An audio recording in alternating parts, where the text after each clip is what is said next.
והיום בסרטון אני הולך לתת לכם כמה טיפים כדי להפוך אתכם לשחקני ברול סטארס טובים. אז יאללה, בואו נתחיל.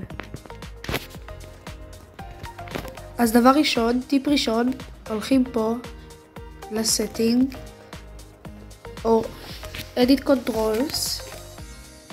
הנה, Training Grounds. לוחצים פה על Edit Controls, כמו שאתם רואים. ובעצם תראו מה קורה. לרוב השחקנים זה אוטומטי של ברול סטארס. אם אתם רואים איזה גדול זה לרוב די גדול, ומאוד קשה כאילו לזוז ולהתחמק מיריות של אויבים. אבל הטריק שכל הפרוים משתמשים בו זה אם לוקחים את זה ומקטינים את הגודל ממש. אז תראו מה קורה עכשיו. אתם רואים איך זה עף לי? זה ככה ואפשר ככה להתחמק בעצם מאויבים. בואו נעבור לטיפ הבא. אוקיי, אז הטיפ השני זה נגיד במצב כזה, אתם אנג'לו, האולטי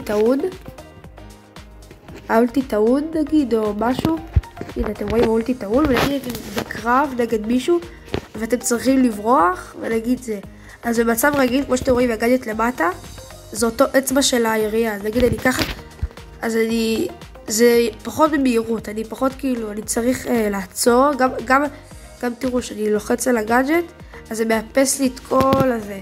בעצם הטריק האמיתי, זה בעצם עוד פעם עורכים את זה, שמים את הגאדג'ט פה, ואז לוקחים את האצבע השנייה, לא האגודל, האצבע השנייה, כי האגודל זה על הסופר והאולטי ועל ההייפר, ובעצם כאילו לשים את האצבע למעלה, הנה תראו, שים את האצבע למעלה, ואז אפשר יותר בקלות, יש לך גם אצבע פה, גם אתה יכול לברוח. וזה הטיפ השני, אז בואו נעבור לטיפ הבא שלנו. הנה הטיפ השלישי, והטיפ השלישי הוא מאוד פשוט, זה פשוט להיות לא צפוי, שהאויבים לא ידעו. נגיד אני לוקח את מקס, היא מהירה, אז נגיד אני לוקח שם מולטיטה. אני זז כל הזמן, נגיד הוא יורה לשמאל, ואני בשמאל, זז לימין, יורה לימין, אני כל הזמן כזה מנסה להתחמק ביריות, ופשוט להיות לא צפוי לאויבים שיורים עליך, וגם זה דומה ליריות, גם שאתה יורה עליהם, להיות לא צפוי. דוגמה, זה לא זז, אבל נגיד, אני לא יורה עליהם שמורחים עליהם, יורה לצד נגיד, שהולכים לצד ואני פוגע בהם. אז בואו נעבור לטיפ הבא. אוקיי, אז הטיפ הבא, זה בעצם, וזה גם הטיפ האחרון, זה בעצם לא לקפוץ ולא להיות, כאילו, לא לרצות כל הזמן להרוג. נגיד, אני במצב, אני צריך לעזור לברלי. אני לא עכשיו אקפוץ על השלי, ואנסה להרוג אותו.